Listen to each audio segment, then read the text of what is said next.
fades away. The way you smile, you kindle me, kindle me.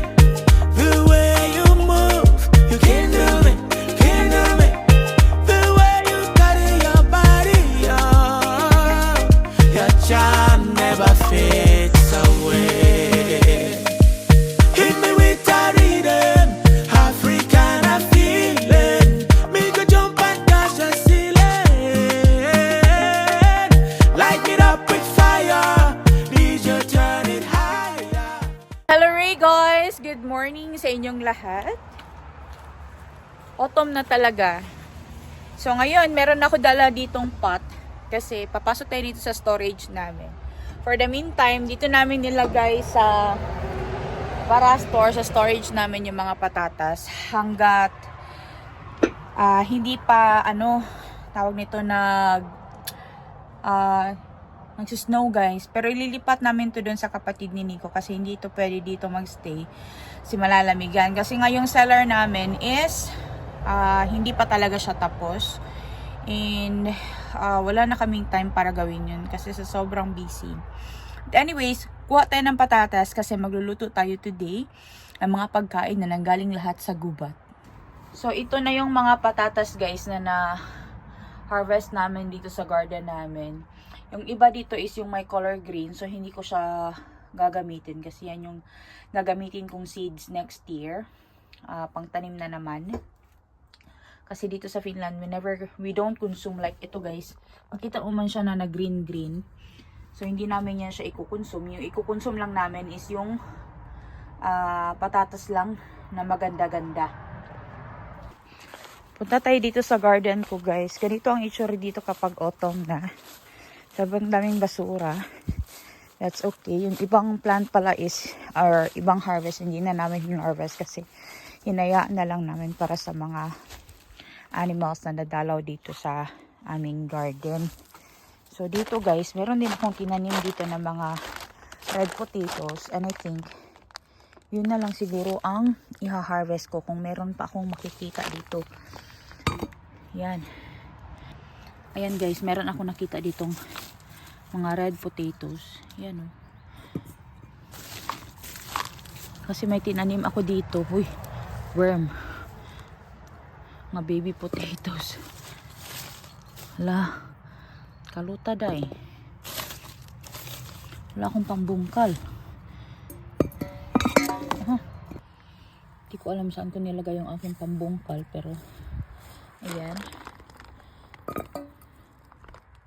So, dito may mga red potatoes. Maganda ito for roasting. Kasi ang gagawin natin today, we're going to make some hearty meat. Hearty food guys. Na nanggaling sa gubat. And kakain tayo ng masarap. Ayan. Ito na lang yung natira sa mga lettuce namin dito guys. Ang dumi ng aking kamay but that's okay. Hugasan ko naman yan pagdating sa loob. Ayan, mag-wither talaga sila guys. Masisira talaga sila pag mag-autumn na. Pero ito naman, kukuha lang ako ng konti. Kasi lalagay ko mamaya sa ating pagkain. Meron pa naman konti guys na pwede pang kainin. But the rest of it, iiwan na namin to dito para sa mga rabbit na nadalaw dito sa yard namin. Para meron silang mas-snack. Kasi guys, bibihira na yung mga color greens ngayon dito na nasa labas. Kasi nga malamig na ang weather. Ayan. So meron akong konting greens. Konti lang naman ang greens na kailangan ko. Pang churba ek-ek lang mamaya sa lutuin ko. Sobrang dumi ng aking kamay. Sanay naman tayo sa madumi guys. Na okay lang yan. Hugasan ko naman yan. Hugasan ko yan sa loob ng bahay. So yan na. May patatas yan sa ilalim. Ganito na ang view dito sa yard namin guys. Ayan. Yan yung mga nakikita nyo sa video ko. Yung apple tree namin doon sa taas is wala ng bunga. Konti na lang din yung kanyang dahon. Ayan. So pasok na tayo sa loob ng bahay. Tapos gawa natin na pagkain. Hello guys! So, andito na tayo sa loob ng bahay. Kita niyo ba itong hawak ko? Ito yung isang back leg ng deer na nahunt ni Nico galing doon sa forest. So this meat is for free. And gagawin natin siyang pagkain today. So what am I going to do is that a very simple dish lang naman. Konti lang yung ingredients but definitely masustansya at masarap. Lalong-lalo na libre kasi nanggaling to lahat sa gubat. So itong deer meat na to, this is about 2 or 3 kilos kasali yung bone niya. Kasi ito, hindi ko pinadebone kay Nico. Ayan. So yung isa nito guys is pinagawa naming smoked. Yung isang back leg. Tapos yung isang front leg, binigay namin kay Chef Rick. Tapos yung isang front leg pa, kasi 4 naman ang paa ng deer, is binigay namin doon sa pinsan ni Nico kung saan kinatay ni Nico and kung saan niya nilinis yung deer. So ngayon, since walang pagkain sa bahay, gagawa tayo ng masustansyang pagkain na sigurado naman na magugustuhan talaga ng pamilya ko. Kasi we all love organic food and we all love free food, lalong-lalo na yung mga pagkain na pinaghirapan natin. So today, we will be making this deer meat into a roast. That's why I got some potatoes. The potatoes, we got it from our field. Field ba yun? From our garden sa yard. Hinarvest namin yung late summer. Tapos, yun din is for free. Kasi galing sa garden. And yung mga seeds na ginamit namin for planting the potatoes or the potatoes itself, it was for free kasi nakuha ko yun dun sa dumpster last year pa. Ayun, so libre talaga. So yung ginawa lang namin is effort lang. So ngayon, bumili ako ng ibang ingredients na wala kami dito sa bahay kasi hindi kami nakapag-haviki. Matagal-tagal na rin, mga 2 linggo. Kaya wala kaming ibang ingredients and konti lang naman ang idadagdag guys. So ngayon, gagawin na natin tong karne na to. Tapos kakain tayo mamaya. So ito na yung ating karne guys. Hugasan ko muna siya kasi meron siyang konting balahibo. Fresh pa talaga to. And after nito is papat dry natin siya.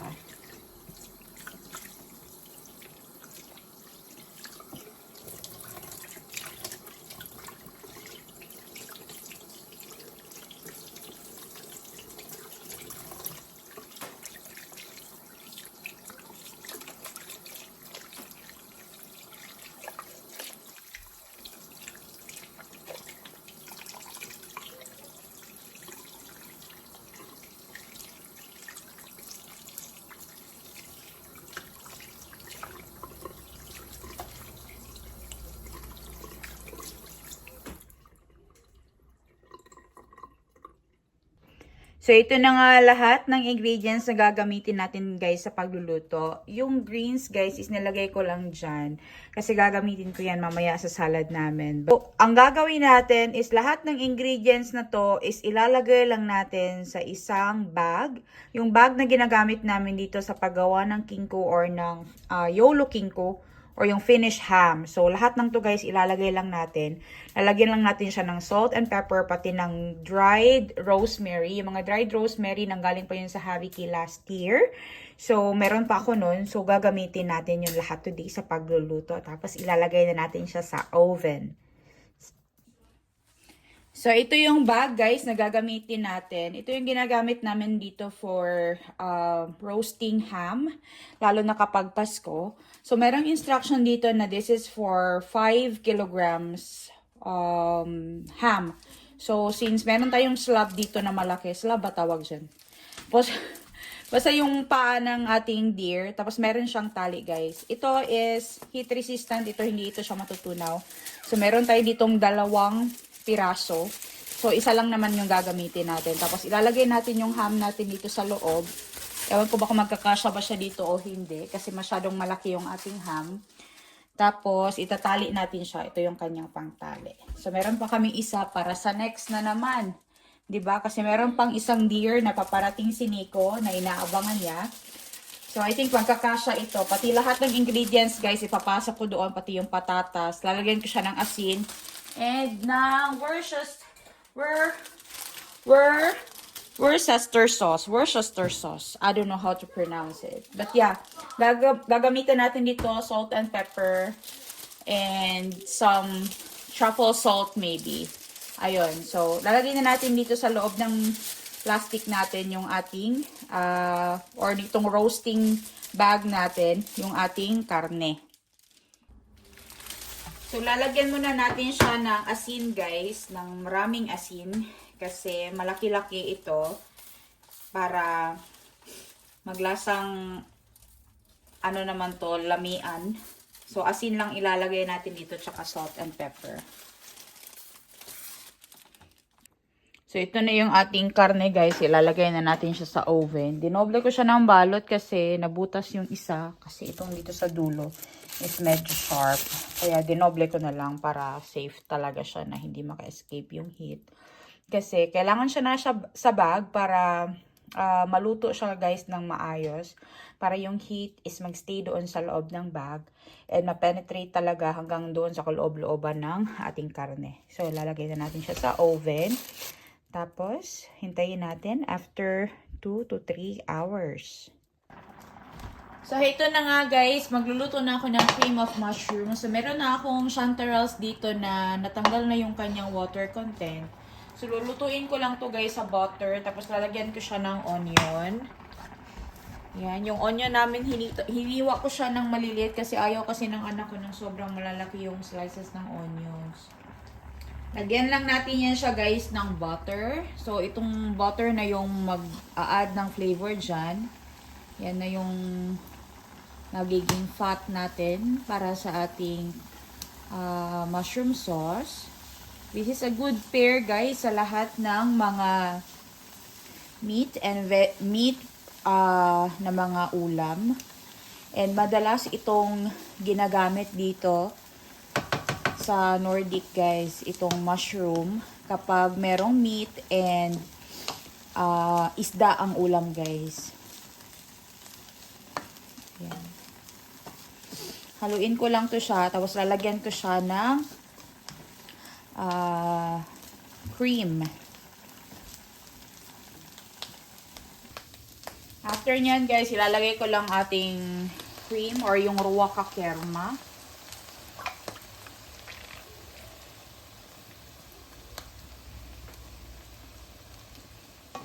Ayan. Then, salt and pepper. Then, tapos na siya. Ganun lang kasimple, guys, ang mushroom or cream of mushroom na i-prepare natin sa ating ulam today.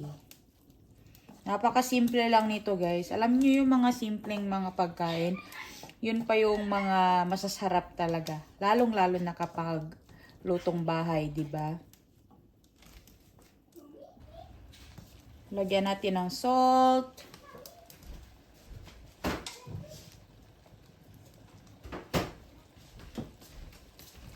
Pepper. Tapos haluin.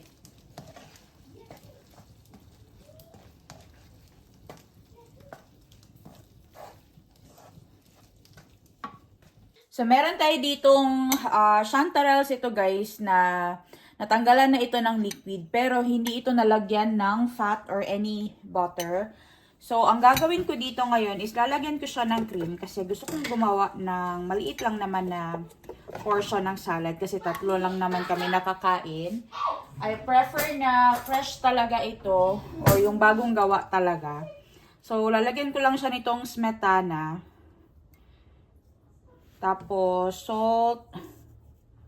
Tapos, pepper. Konting asukal. Yun na, guys. Tapos na. Ganun lang kasimple. Luto na rin kasi itong mushroom kasi na ano naman ito siya, natanggalan na siya ng kanyang liquid. Tapos titikman mo lang siya, guys. Lalagyan ko pa ng konting smetana. Ayan. Ganyan lang kasimple. So meron na tayong mushroom salad. So, lalagyan ko siya ng konting parsley pero wala akong fresh. So, I'm gonna be using the dried one. Ayan o. Napakasimple. So, lalagyan ko lang siya nitong aking dried na ano guys, parsley. Ayan. Konti lang naman. Para meron lang siyang kick. Maganda sana to kapag ano, fresh guys yung herbs. Pero wala ako eh. So, lalagyan ko din siya nitong dill guys. Dried dill. Ayan. So, ready na itong salad namin. Tapos, meron akong mga small crackers doon. Ilalagay ko lang to sa loob ng small crackers. Tapos, yun na yung magiging serving dish niya rin. Ayan. Ready na siya. So, ito na yun guys, yung ating roast na deer. Yung deer leg. So, nasa loob pa siya ng bag. Hindi ko siya mabuksan kasi sobrang mainit pa. Sisingawin ko pa lang. Kapag itong pies to pussy ang ginamit kasi guys, hindi talaga siya matutunaw. As you can see, buo pa rin yung kanyang bag. Ayan o. This will really last kasi yung purpose na yan is para sa roasting talaga siya. Lalo na kapag mga malalaking portion ng meat. So, ganito ang ginagamit namin na bag dito kapag nag-roast kami ng meat or yung tingko or ng ham, yung buong pata talaga ng baboy guys kapag Pasko. So, yan. Tapos ko na rin gawin yung aking salad, pati yung ibang prepare namin dito. Tapos, ilalagay ko na lang to sa serving dish. I think yung magiging serving dish ko is itong tray mismo kasi hindi ko na siya tatanggalin doon sa tray, guys, kasi medyo mabigat. Tapos, sobrang lambot na ng laman nito. Tingnan nyo, guys. Grabe. Umuusok. Sobrang lambot. Natanggal talaga yung laman doon sa ano niya, oh. Sa buto niya. Yan. OMG, what a feast! Tingnan nyo naman, guys. Grabe. Sobrang sarap, guys. Yung gravy, guys, hindi ko na kailangan gumawa. Kasi ito yung liquid na nanggaling doon mismo sa deer meat. Ayan, sobrang ganda. Sobrang lambot talaga guys, as in nagsaseparate talaga yung meat doon sa kanyang buto. Tapos ito na yung ating mushroom sauce, yung ating appetizer guys na salad din, which is yung mushroom din. So lahat yan guys, nanggaling yan lahat sa gubat, yung mga main ingredients niyan. And some of it nanggaling sa garden namin. I'm so happy guys that Nico brought us a very big blessing guys. As in, grabe. Sobrang sarap. Yay! Our hunter got the very big meat. Thank you, Daddy. Are you gonna eat it on your own? No, not everything. Not everything. It smells so good, right? It's take many days. It smells so good, guys. Kung andito lang kayo. Yes, we're going to eat. Shall we eat now? Mga unta, guys! Nagkayagit lang niya among dagway, pero lamig ang pagkaon.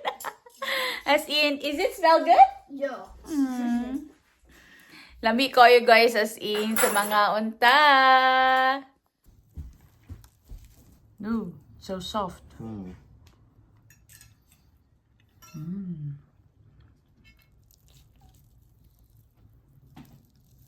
it's so soft.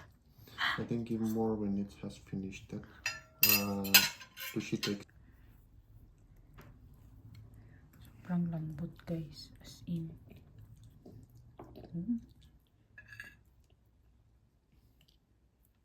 Namnam, mga unta guys.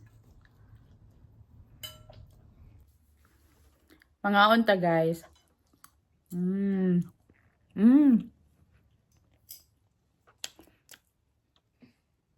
Taste like beef. Haluatko, että laitetaan smash? Harap. Egg. Okay. So good.